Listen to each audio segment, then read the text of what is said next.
porque hoy, en una declaración ante la Cámara de Diputados, en un informe oral, pasó lo que reflejan los diarios, que el ministro Sacha Llorenti admite que él ordenó la intervención en Caranavi que dejó 2 jóvenes muertos. La Razón habla de que el ministro Sacha Llorenti admite que ordenó intervención en Caranavi. El Deber, Sacha Llorenti admite que ordenó la intervención donde murieron 2 personas. Don Waldo Albarracín, buenas noches. ¿Sacha Llorenti es aún hoy un defensor de los derechos humanos? Mira, sí.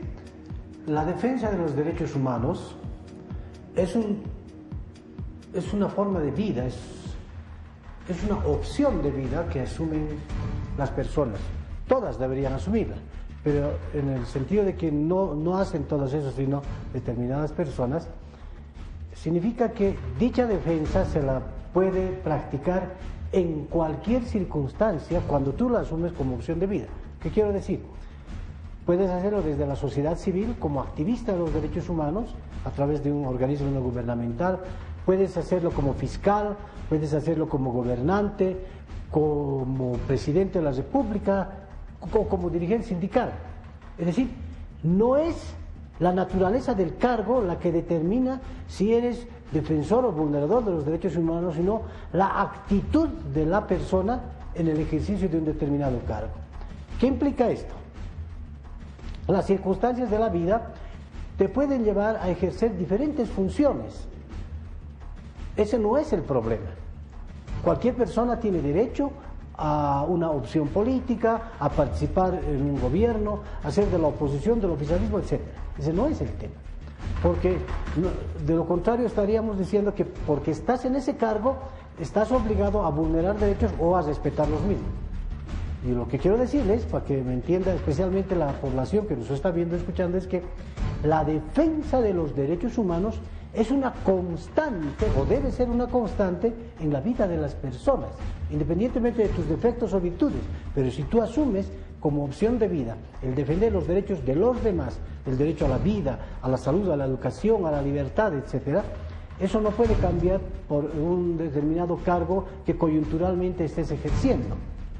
Esto es importante tomar en cuenta. Por consiguiente, en este tema de Caranavi que nos ha dolido a todos y nos sigue doliendo, me parece que es fundamental que recordemos lo siguiente.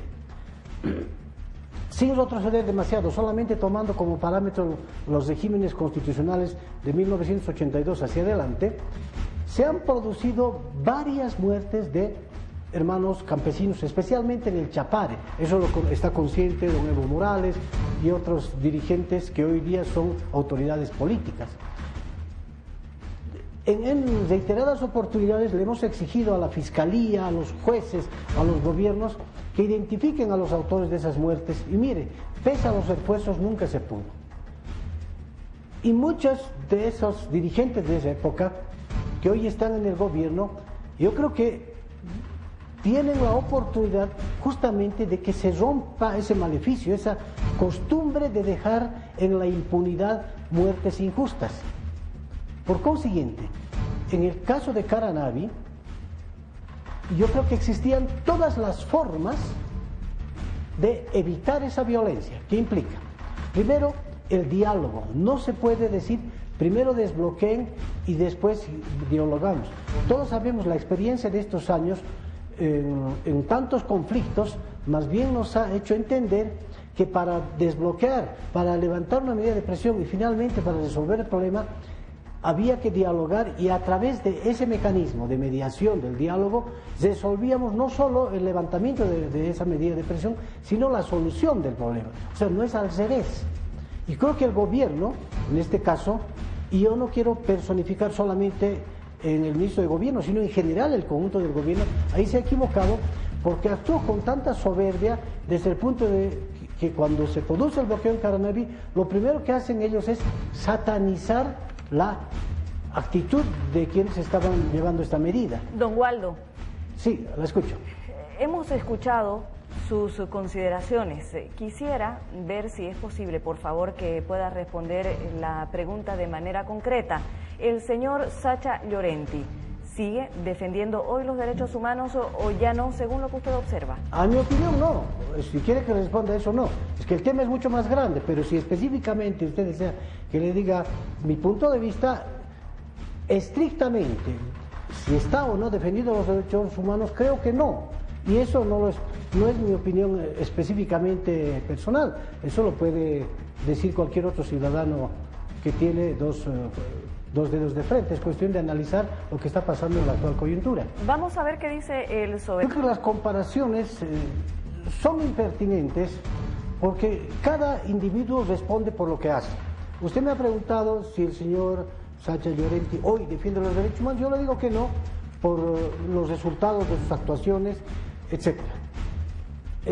Pero si nosotros queremos para evaluar la conducta del actual ministro estrictamente tomando como parámetro lo anterior, podemos perdernos en una nebulosa y solamente analizar la parte, diríamos, represiva. Lo que pasa es que estamos viviendo otra coyuntura, donde este gobierno tiene características diferentes a los otros, pero lo que no puede cambiar, sí, y esto es importante que tome en cuenta no solo usted, sino la ciudadanía. Sea cual fuere la ideología de quienes estén gobernando, no puede cambiar la situación de los derechos humanos, porque esa es una constante en democracia. Porque si tuviéramos que ser benevolentes con quienes son medio afines en nuestra forma de pensar, estamos incurriendo en la inmoralidad de empezar a justificar violaciones de los derechos humanos. ¿Qué quiero decir con esto? Que mañana podríamos decir, hay violaciones buenas, violaciones malas, torturas buenas, torturas malas, transgresiones buenas, transgresiones malas. Este gobierno tiene exactamente las mismas obligaciones que cualquier otro gobierno en el tema del respeto a los derechos humanos. Por consiguiente, si alguna persona que por ahí se jacta de ser consecuente con el proceso de cambio y nos chantajea y nos dice, ustedes que le están criticando al gobierno están atentando contra el cambio, no es verdad, porque el proceso de cambio implica también la consolidación de un sistema de respeto a los derechos humanos. Entonces, en mi opinión, ahí le vuelvo a responder a usted, evidentemente don Sacha Llorenti no está en ese proyecto.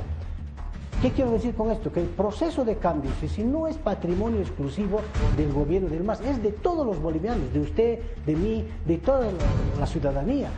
Todos queremos que se respeten los derechos humanos, todos queremos que Bolivia se supere, que exista justicia social, etc.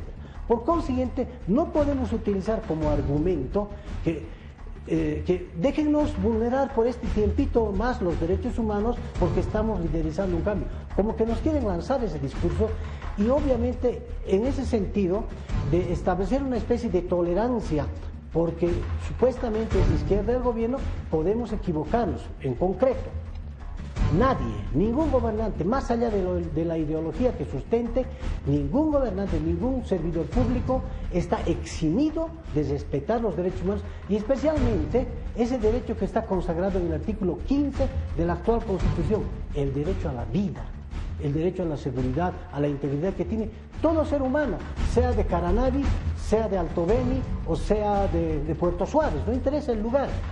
Basta que sea un boliviano o un ser humano, es que el Estado boliviano tiene la responsabilidad de garantizar sus derechos. Le agradezco mucho, don Waldo Albarracín, por su presencia. Se acabó ya el 27 de mayo, así que felicidades a todas las madres. Gracias, don Waldo. Simplemente aprovechar para felicitarla a usted por ser madre, felicitar a todas las madres bolivianas y, si me permite, también a mi esposa y a mi yerna por ese día tan importante como es hoy día. Felicidades para ellas y para todas las madres.